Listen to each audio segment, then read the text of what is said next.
Hey, thanks so much for coming and seeing me. I know that I am aligned in my slot with the CM of Punjab, is that right? And so I really appreciate you taking the time to come and see me instead. So let's figure this guy out. There we go. Who I am. My name is Jonathan Kiekbusch. A lot of people associate me with SEO because the portfolio of brands that I've developed is predominantly in the digital marketing space. I see myself as an entrepreneur much more than I do an SEO. I own a company called SEO Butler, which is one that the majority of people that have actually heard of me would have heard about me before. I also own an agency called the Numi Agency. We specialize in e-commerce SEO. And then I own a couple of other businesses in different verticals. All of the businesses that I have built, I've built without any outside funding. And that's something that I really enjoy doing. So today, I am going to teach you how, over the course of the next 12 months, you're going to be able to set achievable goals for yourself and for your business. I'm going to show you how to recruit the right team, how to build your SOPs, motivate your team and keep them productive and happy, and finally, probably most importantly, how to work on your business rather than in your business. Now, one thing that I will say, feel absolutely free to take pictures of these slides. At the end of the session, I will give you a URL where you can download all of my cheat sheets for free. You can get all of the stuff that I talk about there for free. So I would much rather that you pay attention to what I'm telling you than to focus on taking pictures, because you can only do one thing at a time, right? So, the sleeping giant strategy. I started this business with very, very little knowledge of digital marketing. And I started this business out of my own pocket. And I worked crazy hours because I started this as a side hustle, right? I actually had another business that was a physical security company. So we did bodyguarding, we did surveillance. So you're out in the field for 12 hours a day, and then I started this business, and I have a couple of hours in the night and a couple of hours early in the morning to work on this, right? And to begin with, I felt that in order to build a large business, or a business that makes a lot of money, everything's on me. All the pressure, all the stress, everything that needs to be done is on me, right? And that really slowed me down. I started to have a lot of problems with the pressure of trying to get everything done and trying to succeed really quickly and trying to make lots of money really quickly, trying to pay your rent, right? All of these things, there's a lot of pressure. There's a reason why in entrepreneurship there's a lot of suicide, right? And that's because we put all of this stuff on ourselves in order to succeed. And over the course of the last few years, I then realized something crazy, which is that actually as the entrepreneur, it's not my job to be the giant, right? It's the business's job to be the giant, and it's my job to enable that business to be the best that it can, right? But that's my role. My role isn't to take everything on me. The business should basically carry the weight, and I should just be there to prod it and give it a good go and feed it and give it the energy and give it the right people, give it the right resources, and figure all of that out. And by changing the mentality around how I thought about my role in my own business, everything changed.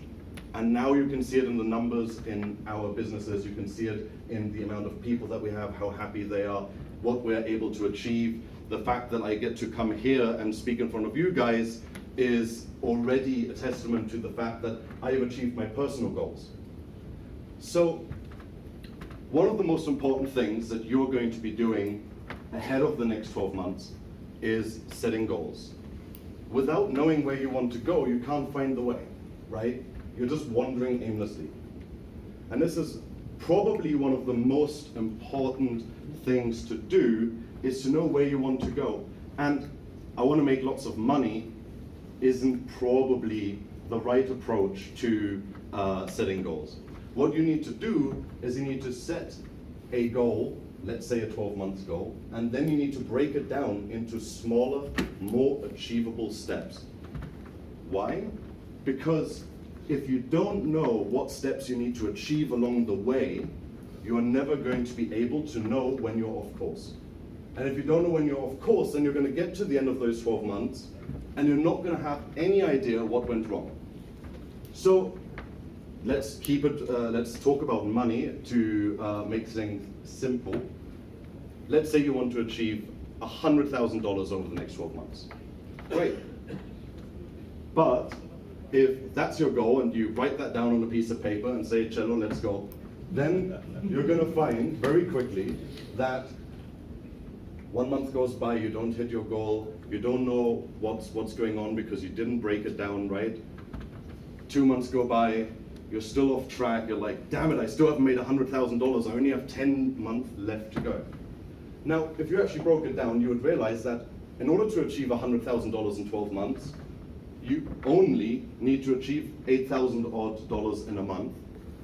And in order to achieve $8,000 odd in a month, you need to achieve only $200 and something a day. Now that we know how much we need to achieve every day and how much we need to achieve in a month, we can actually have proper reviews of our traction. Now, the great thing about business is that it tends to grow exponentially, right? So in day one, you might not make your $200 odd, but by month 4, in a day, you might make $500, making up for your original losses, right? So, what I want you to do when you come back from Chandigarh, or if you live here, if you come back from this conference and you're back in your offices, I want you to think about setting goals. And when we look at those goals, we have to remember that all of these goals have to go back to waking up the giant in our business. Now, I'm going to give you 3 things that you should think about while setting those goals. So, number 1, is your goal achievable in the given time frame? And be generous, right? Be ambitious, but also don't be stupid. Because if you're going to be stupid, you're going to say, hey, I have no staff, no resources, no reach, nothing today, and I'm going to make $500 million by the end of the year, you're probably setting yourself up for failure. Be ambitious, but don't be stupid. Will achieving your goal yield a positive result? And this is the number 1 thing that the majority of young entrepreneurs are failing in. They think that because I as an individual can fulfill a product or service at price A, I only need a slim margin to make some money. Okay, great. Now you need an office, you need to pay taxes, you need to hire people, you need to have sales, you need to market yourself, you need to pay for flights to come to a conference, right? And your margin is gone and you're broke. And you shut down and you get a job. Okay, that sucks. So, make sure that when you set your goal, that achieving your goal will yield a positive result. Now, what resources do you require to achieve the desired outcome?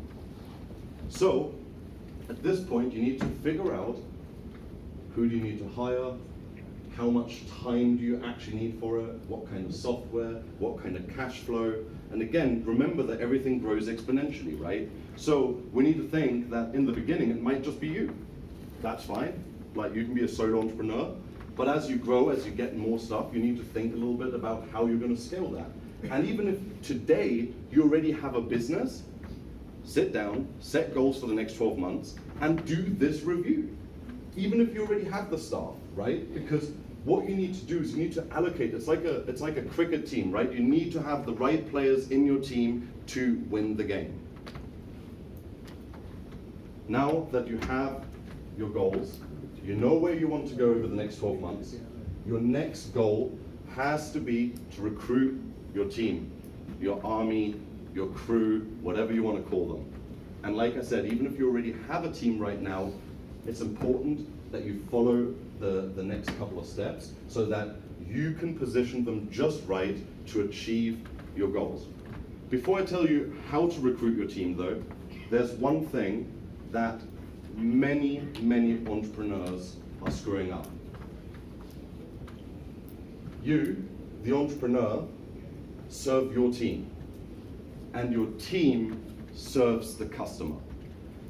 I grew up in Germany. Germany is a very, very strict, business-minded country where, like here, we value hierarchy.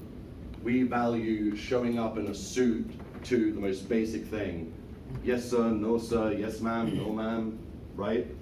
But the problem is that when you instill this kind of hierarchy in your business where people are afraid of you as the entrepreneur, where they are afraid of failing and telling you because they might get fired, then you failed as an entrepreneur. They will only stay with you as long as they have to until they find the next job, right? So your job as an entrepreneur is to serve your team, make sure that they have the best tools, they have the best workspace. You look after them as if they were your family. Have a little think about the fact that more people spend more time with you at their workplace than they do with their family. So why shouldn't we be happy, right? And if we're not happy, are we going to perform well? Are we going to make our bosses a lot of money? No. And that's the outcome, right? So you have to think about these things before you start recruiting your team. So when you come back from TIEcon in Chandigarh, sit down and set your goals. And then you're going to look at all of these little items that you need help for, right? When you identify those, then you're going to have to create almost like a persona of the type of people that you're going to want in your team to help you achieve those goals. And that needs to be very specific to the culture of your business and yourself. For example, if you are someone that's quite lazy, a little bit sloppy, you know, there might be typos in your presentation and you know you need somebody to help you make sure that you don't get away with delivering that without fixing the typos, then you should probably hire someone that's very, very on it, that's very specific. If you are that person that's super specific and almost OCD about, you know, being a perfectionist, then you can hire someone that is really good at something but maybe a little bit more sloppy themselves, right? Because you can sort of level each other out. So I'm going to go over a couple of different profiles of people that you might want to hire in the digital marketing field or in any other company that needs to market themselves. And what I've done is I've broken these down by what to look for in them and then how you're going to hire them. So this is actually a little trick that I learned from a friend of mine called Matt Diggity. A lot of you guys might have heard of him who follow his blog.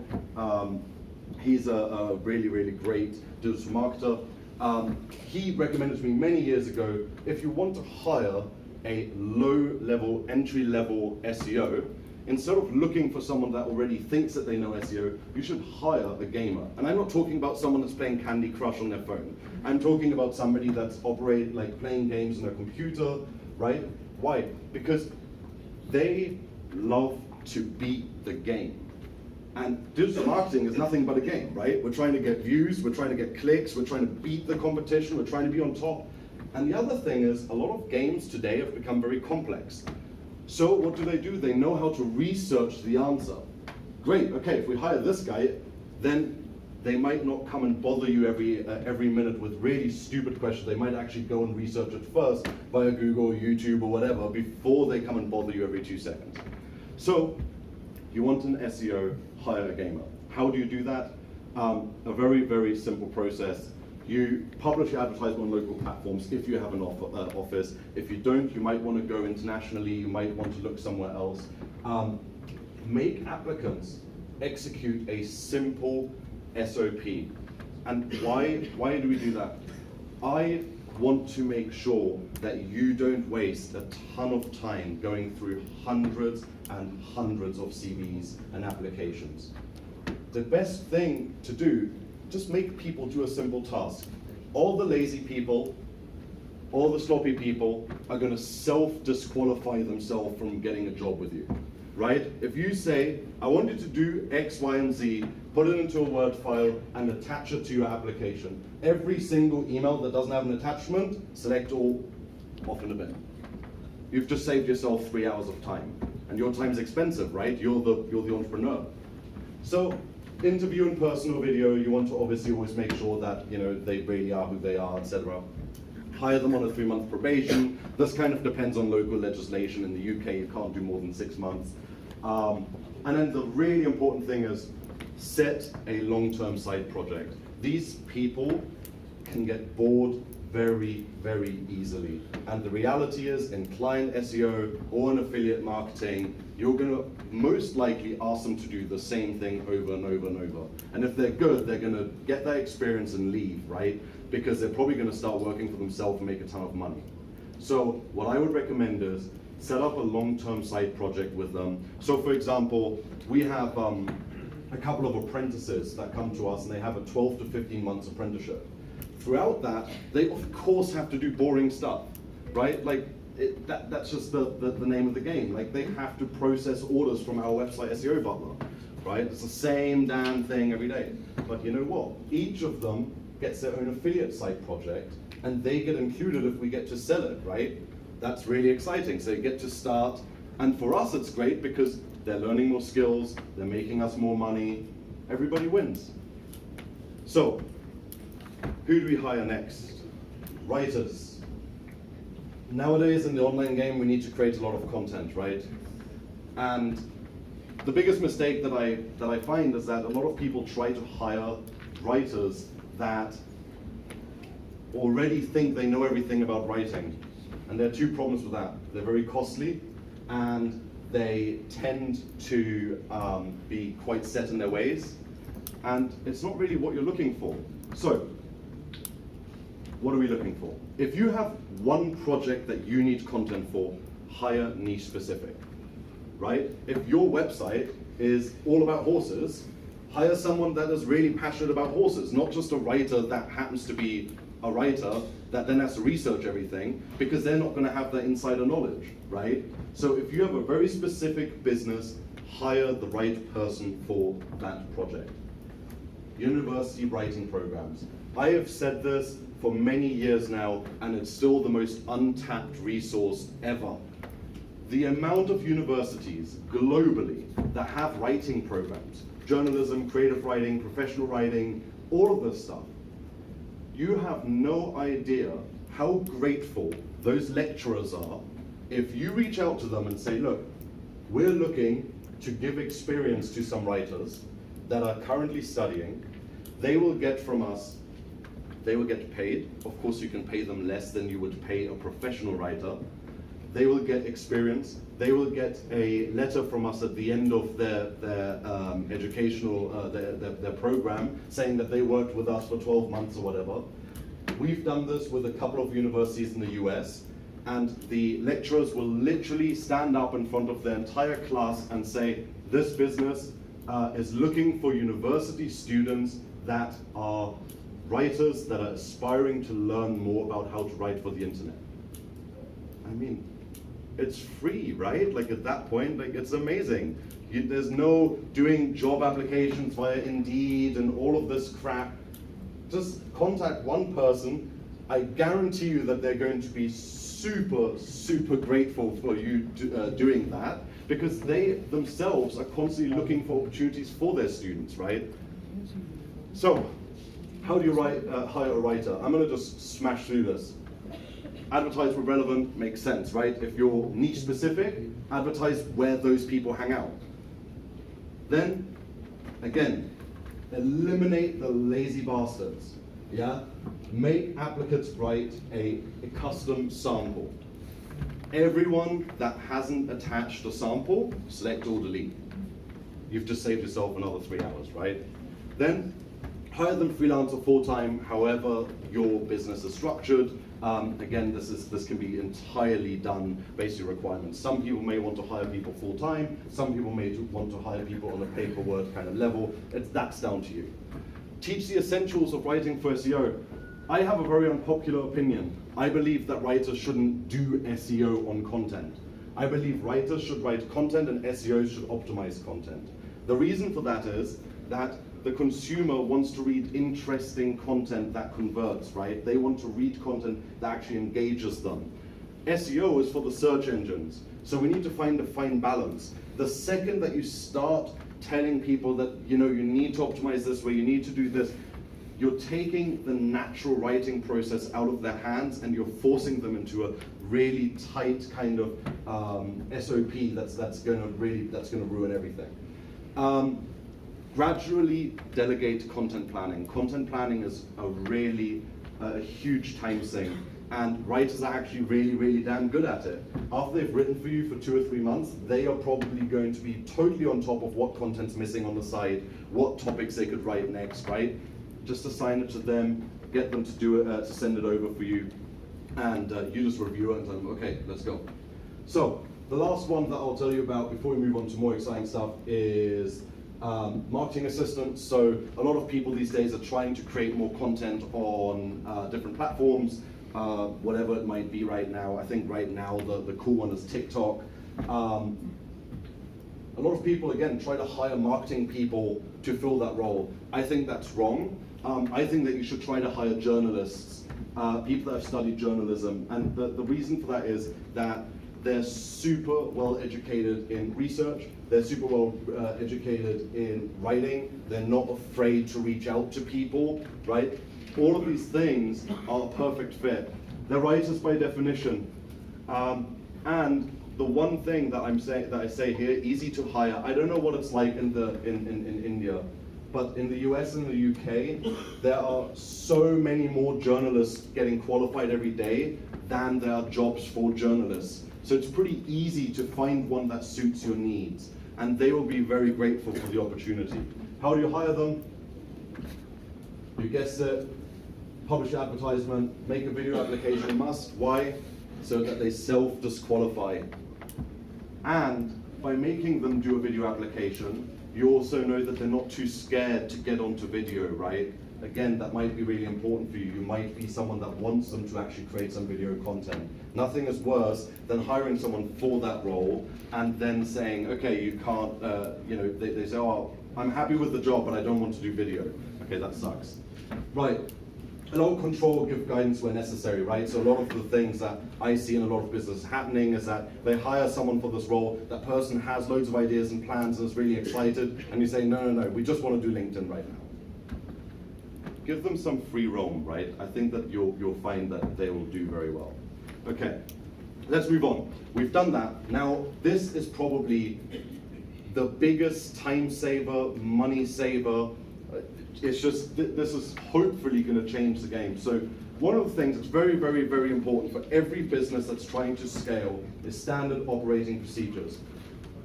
Templated procedures that can be passed from one employee to another via a knowledge base or whatever. And especially in SEO, I see a lot of people trying to create all of that themselves, saying, oh, I can't hire someone until I've created all of this documentation. And so then they don't find the time to create all of the documentation, and so they never hire and they never expand, and you're just stuck in this loop. So how do we do that? The easiest way to do it is to actually just show the first person that you hire for that role how you want it done.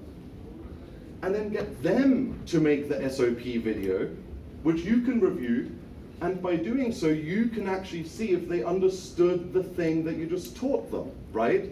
If they did, and they did a good job, that video goes straight into your knowledge base, and should that person ever leave and you need to replace them, there you go, there's your training. You never have to teach that one thing ever again.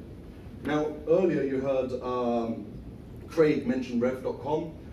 Transcribe that video. People learn differently. Some people love video, some people want to read, whatever that might be. Get the video transcription done by rev.com. It's like $1 a minute, or you can have one of your team write it all out, but they're probably going to hate you for it, so maybe go with rev.com. Upworker or whoever to add some of the screenshots from the video into the text. Now you've got an image, video, and the text version, right? So that's all of your SOPs done. And from now on, every time you hire a new person, you never have to teach the same thing again. It's that easy. Right. Building team morale and happiness. Earlier, if you remember, I spoke about this. Like I said, you spend more time with your colleagues than you do with your wife, your kids, your family, your friends, whatever. Making sure that your team is actually happy is incredibly important. A lot of the time, what you'll find is, instead of having to hire more people, you have to change the way that you work with the people that you have in order to increase productivity and efficiency. And a lot of that has got to do with happiness. There are a couple of ways to build a culture of empathy in your business. Having one-on-one conversations with your team members and not just focusing on the work that they're doing, but actually how they are. Actually saying like, hey, how's it going? Right?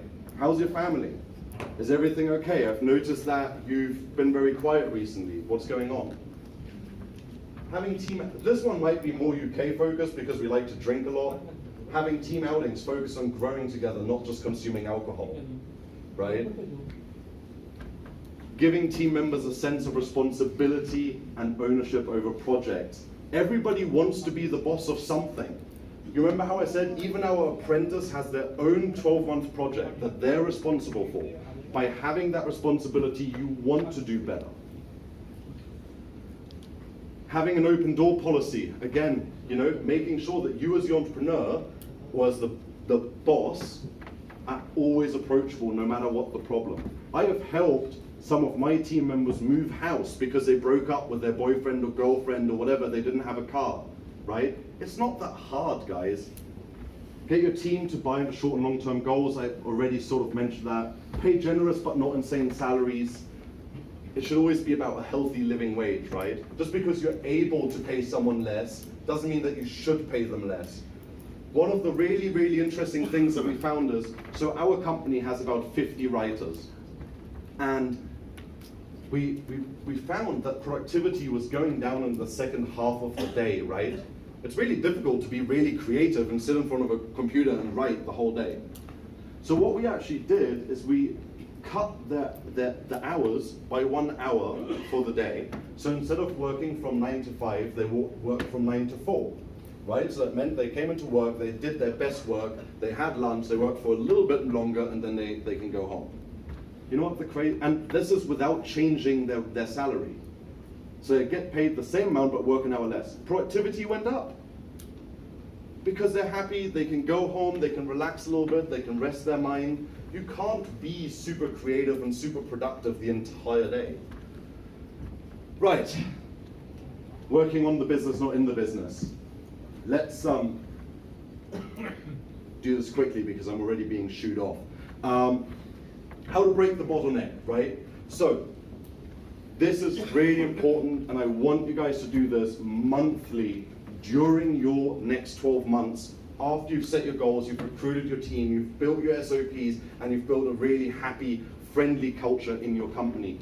Review your workload every month and delegate ruthlessly. If you think that you're the only person that can do it, you're wrong. It's just as simple as that. Calculate the cost of individual tasks your highest paid team members perform.